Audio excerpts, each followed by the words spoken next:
welcome to the brand new Emotionally Booked podcast, where this is part of the Emotionally EB production world where everything is emotional.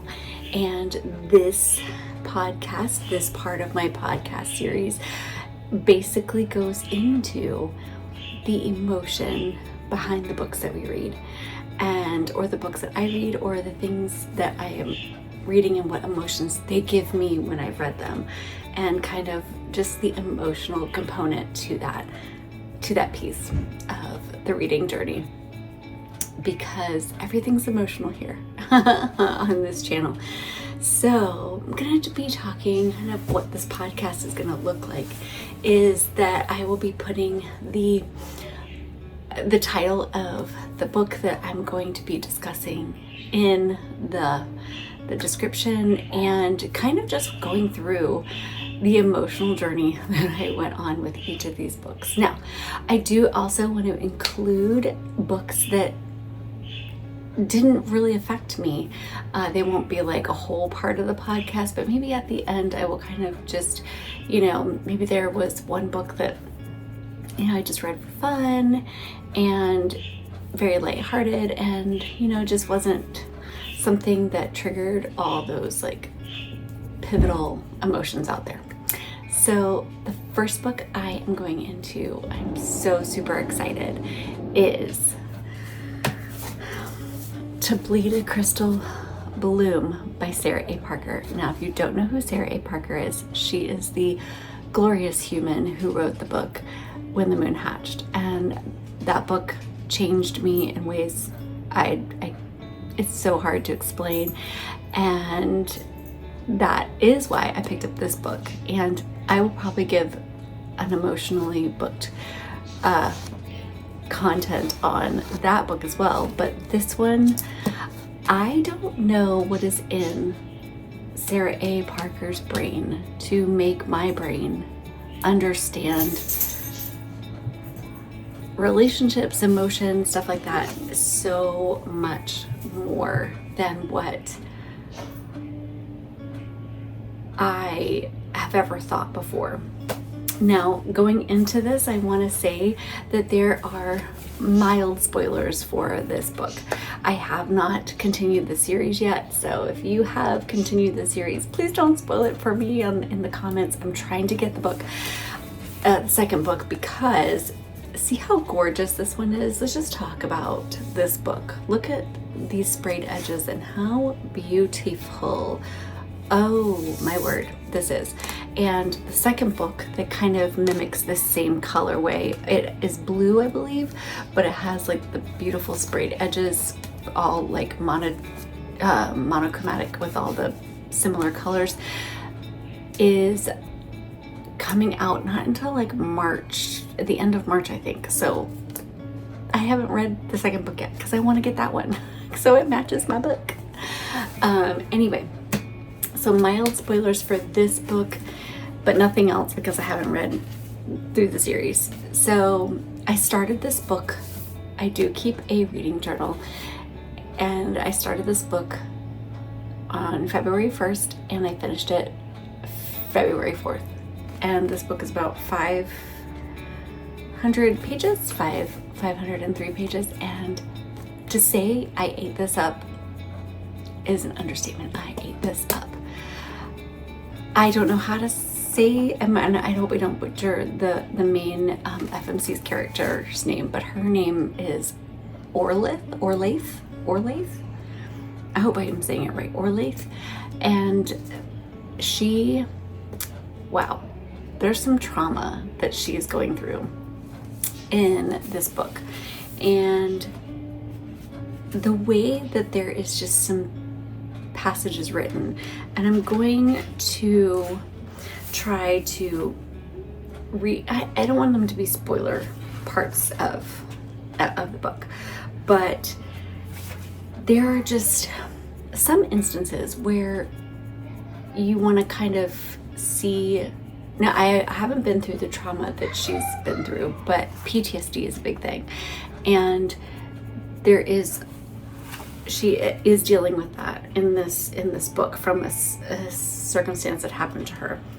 And the fact that she's able, like there's this journey that she goes through in this book to be able to take a step out of this PTSD that she has is just amazing, because this is a fantasy romantasy novel, and so there are some fantastical elements in it. But that being said, we all, PTSD is a thing, and we all can do that, or have that as a part of who we are. And just to see a female main character struggling with some really heavy things, like struggling with depression, anxiety, the PTSD, and using, in this one, and I don't think it's a spoiler, but using substances to combat some of those things. And I wouldn't say negative, like there's a kind of a mix, not a really negative substance but one helps, one hurts, kind of thing. And to see that kind of displayed in this book, the writing was superb.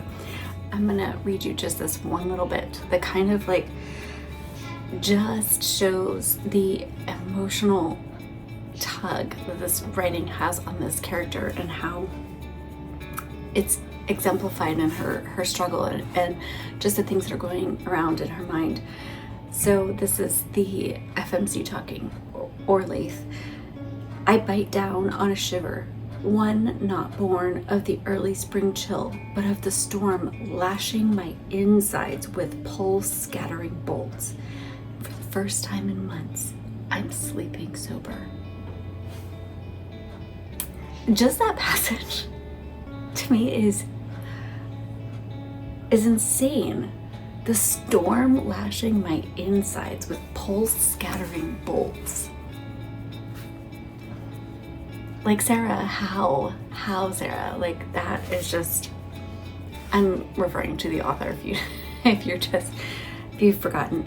And the particular struggle that this FMC has as she's going through her journey to kind of, I think, understand her PTSD and to walk with it and getting out of it is so relatable. I have some PTSD from some things that have happened to me in the past, and if you've listened to my other podcasts, you've heard me talk about some things in kind of a jovial, light manner. But here, maybe just to go into a little bit more depth of just, I lost a parent, and I didn't lose a parent to death, but to abandonment and to not wanting to be with our family. And that gave me a lot of PTSD for relationships, and to kind of just think that people were going to leave. We're just going to upright and leave and choose to leave me. And it's been really hard over the past 20 years, since it's happened, 20 some years, to not think that people, like if people moved away, or if they had things that, like they were doing or went the here and there, to think that it wasn't my fault. Because the instance with my parent, I felt like it was my fault. And so, yeah, just like this notion that you can look at a character while you're reading and say, wow, she's been dealing with this for 20 years and this PTSD, and shoot, like I have to, I always try to at least pick something out of a character, whether it's the female main character, the male main character, the side characters. Ooh, I love pulling things from side characters. Side characters are so much fun. There is a side character in here. Actually, there's a couple. Guys, let me just preface this now. If there's a mermaid in a book, I just I'm so happy. I'm so happy there's a mermaid. Now, this individual, this side character is called a drake, and I tried to look it up on, like, see a picture, and I wasn't quite sure exactly the fantasy character that I was looking for. I didn't know if it was like this water dragon type of thing that kind of transforms into half human mermaid like type of, I wasn't quite sure.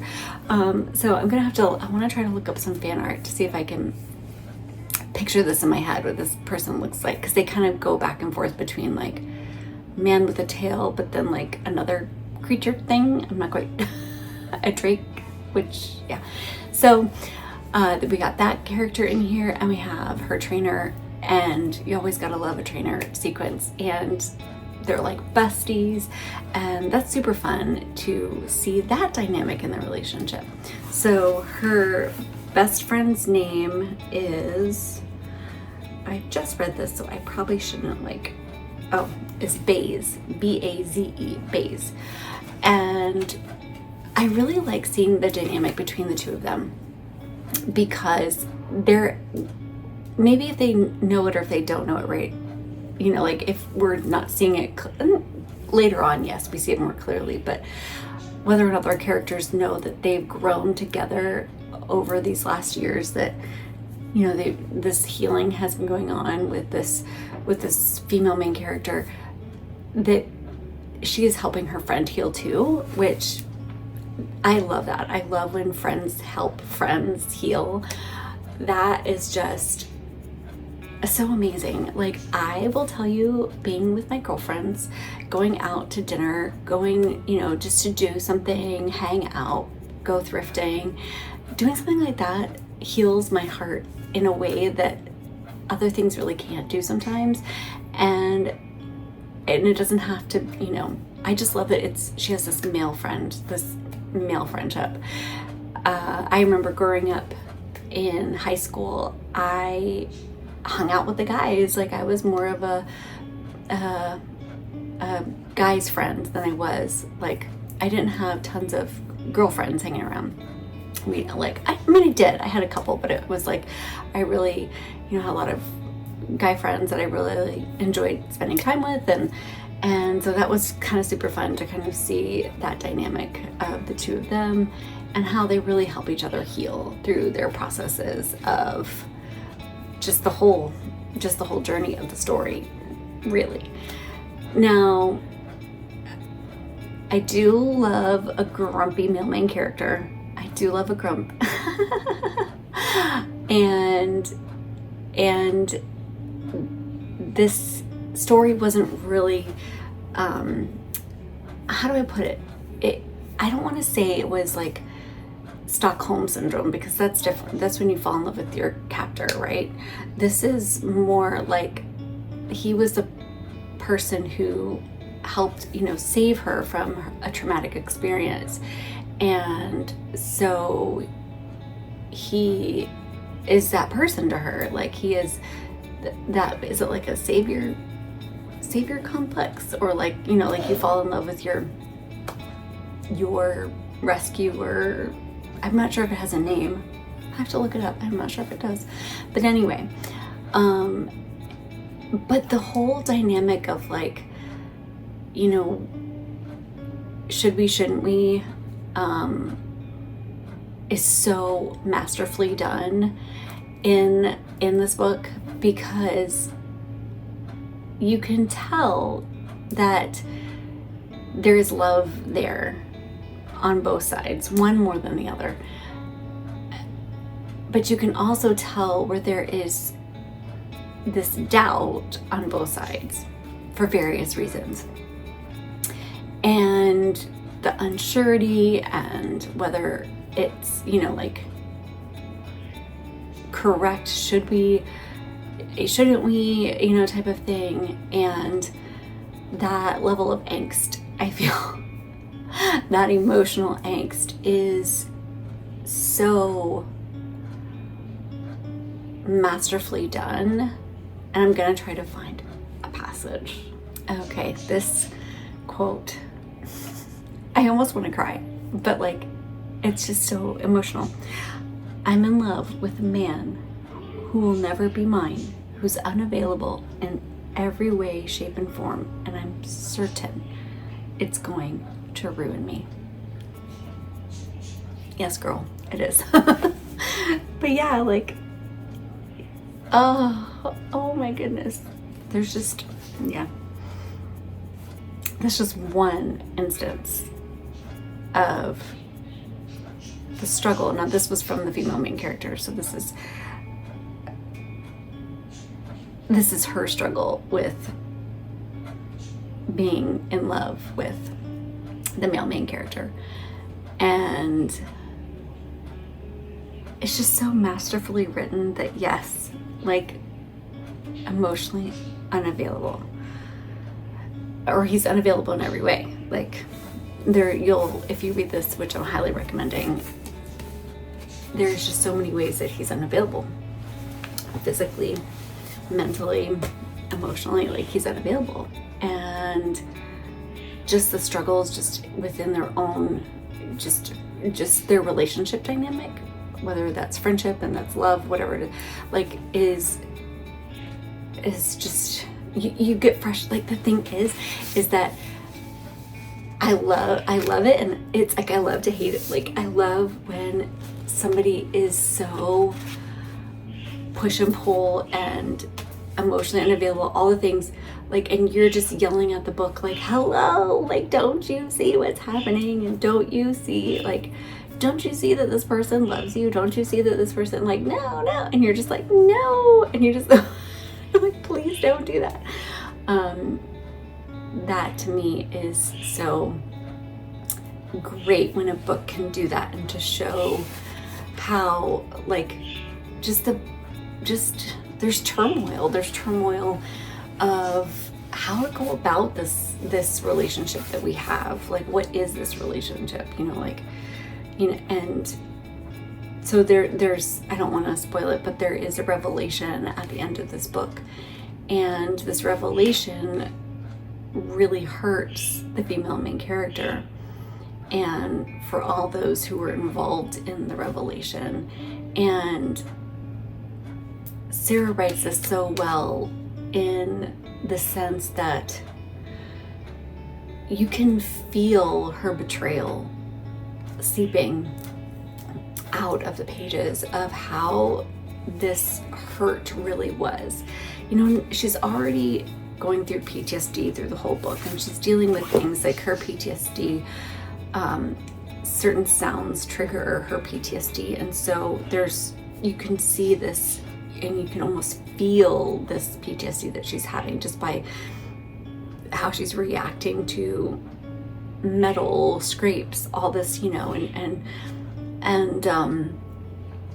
then you get to the end of the book where she feels like this deep hurt and deep betrayal by the people that she loves. And that is just, it's so relatable, because I think we've all have had moments where we've been deeply hurt and deeply cut, and to see it written so that you can kind of exactly, like, that's it. Okay, this quote comes after, like, all this betrayal and all this heartache that she's experienced, and it says, I feel like I'm standing on the edge of that chasm in my mind, peering into the gloom, afraid of what might be down there, knowing it's likely something hideous that will rock me to the core. And then she continues that by saying, but I can't afford to hide anymore. You can do it. You can do it. Like, even though, she's gone through these crazy experiences, and she's, trying to overcome all these things that she's gone through and all this stuff, she's finally telling herself that you can do it. Oh my goodness. Like, in the face of all of that, her PTSD, her feelings of deep hurt and betrayal, to tell yourself that you can still do it, that is very inspirational, I have to say. one of my favorite FMCs so far. Like, oh my goodness. Yes. Okay, so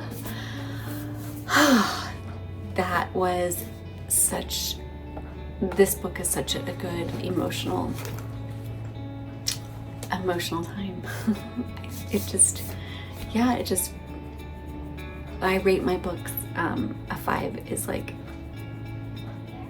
it becomes my whole personality and I can't stop thinking about it. And that's so true. Like, I've tried to start a couple books after this one and I've just had to say, no, I need to sit with this one for a little bit because I love it so much. So, oh, friends. All right. Thank you so much for joining me on this new adventure of the EB Productions podcast. We're going to be having some more fun things, so look out for that. And yeah, I just want to thank you for joining me today, and come back next time for another emotionally booked review.